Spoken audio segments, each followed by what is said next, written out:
Bird century দেখে আমরা চলে এলাম ইসরো দেখতে।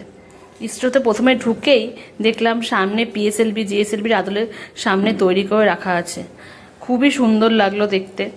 তারপর একটু এগোতেই দেখলাম লঞ্চিং প্যাডের গেট, কিন্তু লঞ্চিং প্যাডে আমাদের ঢোকা যাবে না, কারণ ওখানে আমাদের পাস নেই, পাসের প্রয়োজন, আমাদের পাস আগে থেকে তৈরি করা নেই, তাই লঞ্চিং প্যাডে ঢোকা গেল না। কিন্তু আশপাশটা অপরূপ সুন্দর, প্রকৃতি যেন পুরো ধরা দিয়েছে এই জায়গায়। যাই হোক, খুবই ভালো লাগলো। জীবনের প্রথমবার ভারতের গর্বকে চোখের সামনে দেখতে খুবই ভালো লাগলো। মানে এখানে ড্রোন ফোন কিছু চালানো যাবে না, সব লেখা রয়েছে।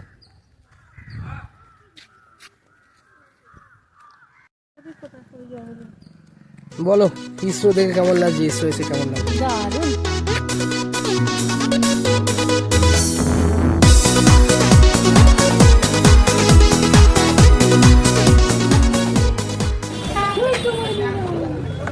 কি হচ্ছে? এই যে টিভি দেখে ছেলেকে তো খাইনি। চা হ্যালো,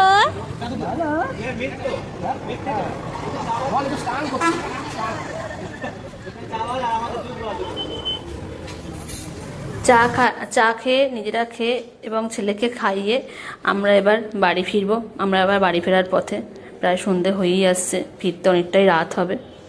যাই হোক, আমরা আবার বাড়ি ফিরছি। শুভরাত্রি বন্ধুরা, পরের ভিডিওতে আবার দেখা হবে।